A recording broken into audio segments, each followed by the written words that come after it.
Hola, mi nombre es Ezequiel Soler y ya saben qué significa cuando tengo este sombrero. ¿Qué cosa? Que es hora de un nuevo Rincón del Paranoico.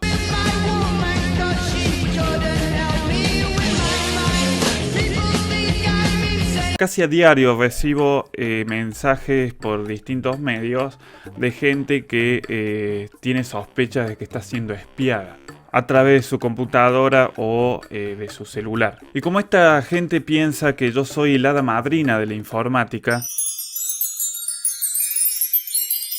me piden que les solucione todos sus problemas a distancia y obviamente gratuitamente, aunque algunos me ofrecen dinero también. Muy poca plata. Y como la intención de este canal es hacer que las personas entiendan y aprendan sobre las cosas y no que tengan soluciones mágicas, en este video vamos a ver algunas herramientas que podemos utilizar si estamos sospechando de que alguno de nuestros dispositivos está siendo intervenido. Comencemos con lo que sería la PC. Archívenlo, confidéncienlo, guárdenlo. Es muy importante saber cómo usas esa PC. Es decir, generalmente podemos estar siendo espiados por personas cercanas, es decir, nuestra pareja, algún familiar.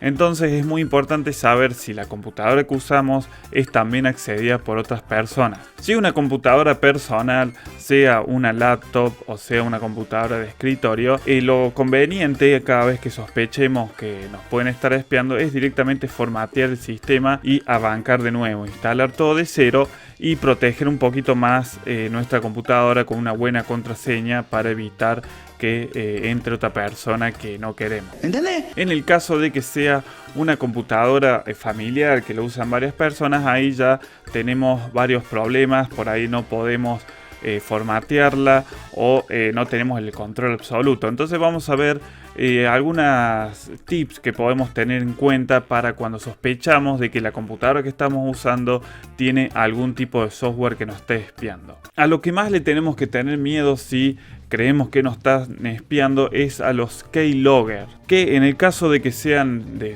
tipo software, lo que hacen es registrar todas las teclas que estamos presionando y guardarlas y enviarlas a la persona que nos están espiando. Entonces cuando nosotros escribimos nuestras cuentas, nuestras passwords, eso se está registrando y se les envía a la persona que instaló ese software para espiar. Ojo que también existen los keylogger de tipo físico que van entre la conexión de la computadora y el teclado. Entonces lo primero que tenemos que hacer es fijarnos si tenemos una computadora del tipo desktop, si el teclado está conectado directamente a nuestro gabinete o hay algo en el medio. En el caso de los tipos software, lo que podemos hacer también es instalar software que existe para detectar cualquier malware. Incluso los antivirus también tienen la capacidad de detectar cuando hay un keylogger, pero también lo que podés hacer es usar un comando para ver si realmente se está enviando datos a una dirección que nos parezca sospechosa.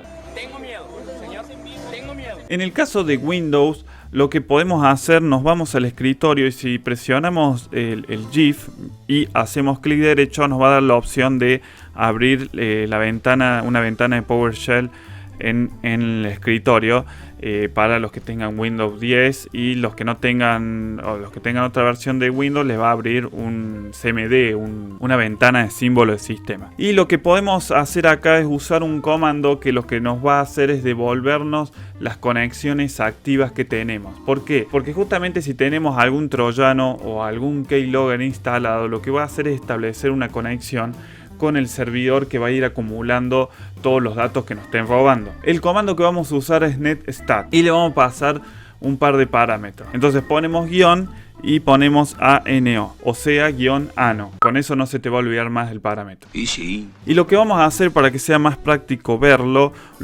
al resultado lo vamos a guardar en un archivo de texto. Entonces ponemos mayor que y escribimos el nombre del archivo, por ejemplo conexiones.txt. Y le damos enter. Listo, entonces lo que vamos a ver es que en nuestro escritorio se creó un archivo de texto. Bien, cuando abramos el documento vamos a ver que se listan todas las conexiones. Lo que nos interesa a nosotros son las conexiones que dicen establecidas. Y lo que también nos va a interesar, además de las conexiones establecidas, es el PID, es decir, el ID de proceso del que está estableciendo esa conexión. Entonces, por ejemplo, yo acá tengo una conexión establecida que va a este IP, lo que podemos hacer entonces es ver que es el proceso, el ID del proceso es 7180. Entonces lo que hacemos es abrir el administrador de tareas y ver que, por ejemplo, el proceso 7180 es Steam. Yo, como sé que tengo instalado Steam, voy a darme cuenta de que este no es un software malicioso que está tratando de capturar información. Pero la idea es que te fijes en cada conexión establecida, veas el proceso ID, te fijes en el administrador de tareas de qué se trata ese proceso. Generalmente cuando es malware tiene un nombre muy sospechoso o tiene el nombre de un proceso de Windows, pero te vas a dar cuenta que tenés dos veces el proceso de Windows, entonces uno de esos es falso. ¿Dónde está la verdad? Para darte cuenta cuál es el falso, lo que podés hacer es clic derecho sobre el proceso y hacer clic donde dice abrir ubicación del archivo. Si el archivo está dentro de una carpeta TEM, por ejemplo, dentro de usuario, o en la parte de usuario, que es donde generalmente los malware pueden hacer escritura, quiere decir que ese .exe está haciendo algo sospechoso y que casi seguramente es malware. Esto no quiere decir que si no encontramos ningún archivo sospechoso con este método estamos limpios y no tenemos ningún software que nos esté espiando, porque incluso existen keyloggers muy sofisticados que no mantienen una conexión, sino que cada tanto envían datos e incluso pueden enviarlos por mail a esos datos. Pero para eso, como les digo, les recomiendo siempre tener actualizado un buen antivirus para hacer una revisión periódica. En el caso que las sospechas sean muy altas y no quieras introducir una contraseña, por ejemplo, en una computadora que puedas tener las dudas de que tenga un keylogger, también te recomiendo que uses el teclado virtual que trae Windows, que lo podemos traer buscando teclado en pantalla, que es un teclado común y corriente, nada más que las teclas las pasamos haciendo clic. Entonces, si tenés que cargar una contraseña, te abrís este teclado, pones tu contraseña, entras y como no estuviste presionando las teclas físicas del teclado, no se van a registrar. Ahora, si tenés que chatear o algo por el estilo, escribir haciendo clic, la verdad que es bastante engorroso. Si tenés muchas dudas y no podés formatear esa computadora para sacarte todas las dudas de que te estén espiando, directamente te recomiendo que no la uses. Pero si no te queda otra que usarla, te recomiendo que uses un teclado virtual para quedarte tranquilo. ¿Qué va a ser? La vida es así. En el caso de que uses GNU Linux, alguna distro de GNU Linux, ya las sospechas bajan un poco más. Es más difícil instalar este tipo de software espía porque casi todas las distros de GNU Linux no te loguean con el root, es decir, necesitas acceso root para poder instalar cualquiera de este software, y generalmente casi todas las distros también te obligan a ponerle password a ese root. Pero en el caso de que, por ejemplo, la persona que te esté espiando haya adivinado la contraseña, también tenés el mismo comando netstat, pero la diferencia es que no es -ano, va a ser más difícil de recordar, sino -tpn. Y con eso también vas a poder listar las conexiones activas. Y es más, volviendo a si tu computadora la podés formatear, te recomiendo desde ya que en vez de instalarle Windows, instale una versión o una distro de GNU Linux, con la que vas a tener mucho más seguridad justamente de que no estás siendo espiado. Y la cosa no termina acá. Bien, ahora pasemos a lo que es el celular o móvil. El celular evidentemente es una cosa personal, entonces acá sí, la verdad, si tenés dudas muy fuerte también, una forma rápida es resetear el dispositivo de fábrica. Pero en realidad es mucho más fácil identificar software espía en nuestro celular. En primera, obviamente, desde ya te reprendo si no has puesto una clave de acceso o patrón de acceso al celular, es decir, que el celular lo puede agarrar cualquiera y lo puede usar. Si es así el caso, desde ya te recomiendo que le pongas un patrón. Patroncito, vengo a verlo para pedirle una gauchada. O un PIN. Pero también tenés que tener mucho cuidado y cambiar periódicamente tu patrón o PIN, porque lo hacemos tantas veces y tan seguido que hay veces que la persona que nos quiere espiar, de mirada nomás, mirando de reojo, puede llegar a adivinar, sobre todo si es un patrón. Entonces, en un descuido que dejamos nuestro celular solo, esta persona puede haber visto que cómo es nuestro patrón y nos puede haber instalado algún software espía. Que existen y son muchos. Por ejemplo, hay aplicaciones que lo que hacen son leer las notificaciones, entonces pueden leer las notificaciones de WhatsApp y después enviarlas a un servidor para que la persona que nos está espiando las pueda leer tranquilamente.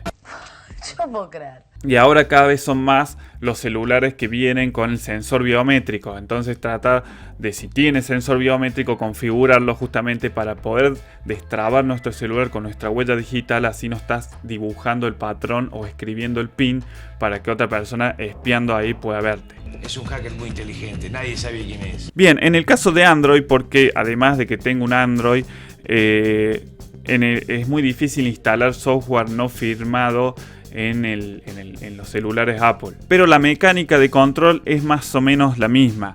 En realidad nosotros acá la ventaja que tenemos por sobre un sistema operativo como Windows, por ejemplo, es que en Android, si nosotros eliminamos la aplicación sospechosa, no va a quedar rastro, directamente se va a eliminar todo. En Windows puede pasar que queden algunos rastros o algunos ejecutables escondidos muy profundamente en el sistema operativo. En Android cada aplicación tiene un usuario asignado y tiene una porción de memoria, entonces cuando lo borramos directamente eliminamos todo eso. Y lo más importante justamente en Android es revisar los permisos. Y una aplicación que les quiero recomendar se llama Anti-Spy Mobile, que les voy a dejar el link para que la puedan descargar en la descripción. La verdad que la aplicación es muy chiquita, estéticamente no da una buena sensación, pero es muy útil. Si ustedes le dan acá a escanear, lo que va a hacer es revisar todas las aplicaciones que tenemos instaladas y nos los va a advertir por sobre los permisos que tenga. Por ejemplo, acá me dice que no hay ninguna aplicación que sea software espía. Generalmente tienen permisos para micrófono, permisos para realizar llamadas, enviar mensajes de texto, para leer las notificaciones, pero sí me da varias 5 que como advertencia, ¿no? Entonces yo entro acá y me va a decir justamente cuáles son las aplicaciones que tienen permisos extraños. Por ejemplo, en mi caso, yo acá todas las aplicaciones las conozco, la mayoría las instalé, entonces no voy a sospechar porque, por ejemplo, Sapo, que es una especie de billetera para criptomonedas, tiene muchos permisos y permisos extraños, pero porque realiza doble validación y cosas así, lo mismo que Telegram. Sí es verdad que, por ejemplo, esta My Remote es una aplicación que pide muchísimos permisos por ser una aplicación que lo único que hace es usar como control remoto universal. Fíjense que está pidiendo localización GPS, recibir mensajes y leer mensajes SMS y además grabar sonidos de audición, llamada, buzón de voz. La verdad que es muy sospechoso. Si les pasa eso con una aplicación, lo que tienen que hacer es entrar a la lista de aplicaciones, buscarla y desactivarles todos los permisos o directamente desinstalarla dependiendo de qué se trate. Corta la bocha. Bien, también tenemos para lo que es revisar nuestras conexiones que se están haciendo, justamente una especie de Nestat como estuvimos viendo recién, pero para nuestro celular. La aplicación se llama Nestat Plus. Y acá podemos ver que nos va a mostrar, por ejemplo, las conexiones establecidas, que es más o menos lo mismo que les mostraba antes. Y acá podemos ver, por ejemplo, que Google Play tiene varias conexiones establecidas, Facebook Services, Telegram, bueno, esto es muy extraño. Justamente el software con el que estoy haciendo la captura de pantalla está enviando algo, bueno, ya lo voy a investigar más adelante. Y por ejemplo acá tengo algo, los que tengan celulares Xiaomi van a ver que siempre hay un muy sospechoso servicio que está ejecutándose y estableciendo una conexión todo el tiempo. Y he leído sobre ese servicio y es verdad que envía muchos datos sobre localización GPS, llamadas y cosas así. La verdad que se le ha recriminado muchas veces a la empresa Xiaomi sobre ese servicio, porque yo no tengo ningún servicio activo de Xiaomi, sin embargo está siempre activo. ¿Qué pasa justamente cuando nos encontramos con algo como esto de, por ejemplo, una aplicación que en este caso, como por ejemplo la de Xiaomi, que no la puedo desactivar porque si la desactivo empieza a andar mal el celular? Lo que podemos usar también es una aplicación cortafuego justamente para cortar esas conexiones. Yo les recomiendo esta aplicación que se llama Cortafuego Sin Root. También les voy a dejar el link en la descripción, que cuando ustedes le dan a iniciar van a ver que acá en acceso pendiente les va a empezar a tirar quienes están pidiendo conexión y ustedes se las van a poder permitir o se las van a poder negar. Por ejemplo, a lo que podemos hacer a estructura de servicios Xiaomi, que es esta que yo le digo que la verdad es bastante sospechoso, le niego la conexión, entonces ya no va a poder conectarse más con el servidor y estar espiándonos en el caso de que también sea una aplicación que alguien nos instaló que nos está espiando. Este cortafuego lo que hace es iniciar una VPN, incluso acá nos explica muy bien por qué tiene que iniciar una VPN, esto es porque no tiene boot, pero ojo, no es que se está conectando con una VPN externa, sino que hace justamente una especie de VPN interna, un túnel interno para poder no darle conexión a los servicios que nosotros estuvimos bloqueando. ¡Nunca! Muy bien, entonces esto sería todo. Esta es una pequeña introducción a si estás sospechando que te están espiando. Como te digo siempre, hay niveles, ¿no? De gente, generalmente la gente que me escribe a mí que puede estar sospechando puede haber sido intervenida en su computador por una persona que no es especialista en el tema. Es verdad que hay técnicas de espionaje para sistemas informáticos, para PC y para celulares que son muy sofisticados, muy difíciles de encontrar y que realmente no toda persona tiene acceso a esas herramientas. Pero en el caso de ser espiados de forma hogareña, digámosle, como les digo, lo primero es tener bien reforzadas sus contraseñas, no cometer la tontera de dejar las contraseñas pegadas en un post-it o de tener contraseñas que sean fáciles de adivinar y sobre todo usar software que sea un poquito más seguro a la hora de este tipo de problemas, como puede ser alguna distro de GNU Linux, que siempre les recomiendo. Y recuerden, en el caso de su celular, tratar de usar, si lo tienen, el sensor biométrico y de un patrón más o menos complejo, y también a la hora de destrabarlo, no hacerlo a la vista de todos. Con esto seguramente vas a estar un poquito más seguro, así que espero que te haya gustado todos estos consejos. Si es así, le podés dejar un like al video, y si no estás suscrito también te recomiendo que te suscribas y le des a la campanita, así recibís notificaciones sobre los próximos videos que voy a subir. Nos estaremos encontrando en el próximo video. Hasta la próxima. Es el riesgo que se corre cuando se compra un celular pirata. La pila se sobrecalentó y le estalló en la mano. Es por eso que esos equipos se deben de comprar en tiendas autorizadas. No, qué caro está pagando mi hija por un error. Un error que cometen muchas personas. Habiendo tantos celulares tan accesibles. Bueno, no son de esos que se llaman de última generación, pero son modernos y funcionan muy bien.